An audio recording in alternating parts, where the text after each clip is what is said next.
आज के इस वीडियो में वसा के बारे में जानकारी प्राप्त करेंगे। वसा हमारे भोजन का मुख्य पोषक तत्व है। प्रोटीन, कार्बोहाइड्रेट्स के अलावा वसा तीसरा मैक्रोन्यूट्रिएंट्स है। ये ऊर्जा का एक प्रमुख स्रोत है जो विटामिन एब्जॉर्ब करने में मदद करता है। वसा यानी चिकनाई शरीर को क्रियाशील बनाए रखने में बहुत अधिक सहायक है। वसा को शक्तिशाली ईंधन भी कहा जाता है। वसा को पचाने में शरीर को काफ़ी समय लगता है। कार्बोहाइड्रेट की तरह वसा में भी कार्बन, हाइड्रोजन, ऑक्सीजन होते हैं, लेकिन वसा में ऑक्सीजन की मात्रा कार्बोहाइड्रेट की अपेक्षा कम होती है।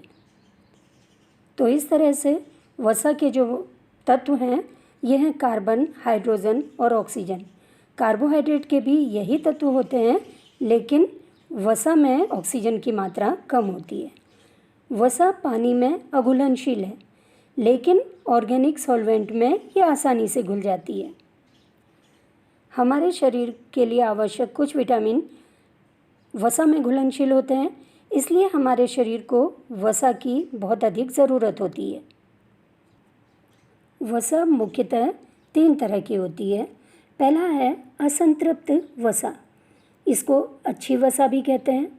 दूसरा है संतृप्त वसा, इसे खराब वसा भी कहते हैं। तीसरा है ट्रांस फैट, इसे खराब वसा भी कहते हैं। असंतृप्त वसा शरीर के लिए फ़ायदेमंद होती है। पहला है असंतृप्त वसा, इसको हम अच्छी वसा भी कह सकते हैं, क्योंकि यह हमारे शरीर में ऐसे कोलेस्ट्रॉल को बढ़ाती है जो शरीर के लिए फ़ायदेमंद होती है। वसा वाले वनस्पति तेल में बने पकवान भी बार बार गर्म किए जाएं तो नुकसानदेह होते हैं। अच्छी सेहत के लिए व्यंजनों को तलना नहीं चाहिए। असंतृप्त वसा जिनसे हमको मिलती है उनमें है सरसों तेल, सूरजमुखी, बादाम, अखरोट। ये जो हैं असंतृप्त वसा के स्रोत होते हैं।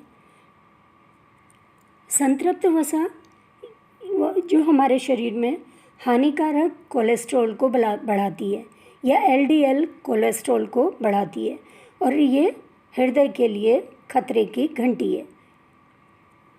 संतृप्त वसा के स्रोत हैं जैसे मांस, अंडे का पीला भाग, मक्खन, शुद्ध घी। ये संतृप्त वसा के स्रोत होते हैं। इन्हें सीमित मात्रा में लेना चाहिए। तीसरे तरह का जो फैट है इसको ट्रांस फैट भी कहते हैं। ये भी खराब फैट के अंतर्गत आता है।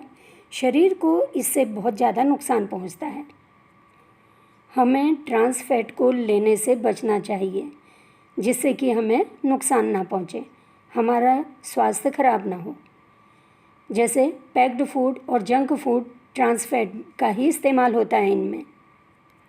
इसी तरह से हाइड्रोजनेटेड जो वनस्पति घी होते हैं वो भी ट्रांस फैट एसिड ही होते हैं। स्रोत के आधार पर वसा 2 तरह की होती है। पहला है जंतु वसा जो जंतुओं से प्राप्त होती है। दूसरा है वनस्पति वसा जो वनस्पति से मिलती है। जंतु वसा के उदाहरण हैं जैसे मछली है, अंडा है, पनीर है, दूध इसके उदाहरण हैं। और वनस्पति वसा के उदाहरण जो वनस्पतियों से हमको तेल मिलता है, जैसे सरसों है, मूंगफली है, सूरजमुखी है, इनसे जो तेल मिलता है ये आते हैं इसमें। वसा वाले खाद्य पदार्थों में दूसरे तत्वों के मुकाबले ज़्यादा कैलोरी होती है, इसीलिए हमारे खाद्य पदार्थ में वसा की मात्रा कम होती है। यदि हम 1 ग्राम कार्बोहाइड्रेट लेते हैं तो 4 कैलोरी ऊर्जा हमको मिलती है। 1 ग्राम प्रोटीन लेते हैं तो 4 कैलोरी ऊर्जा मिलती है, लेकिन 1 ग्राम वसा से हमको 9 कैलोरी ऊर्जा मिलती है। तो ये दूसरे तत्व के मुकाबले ज़्यादा कैलोरी हमारे शरीर को देता है।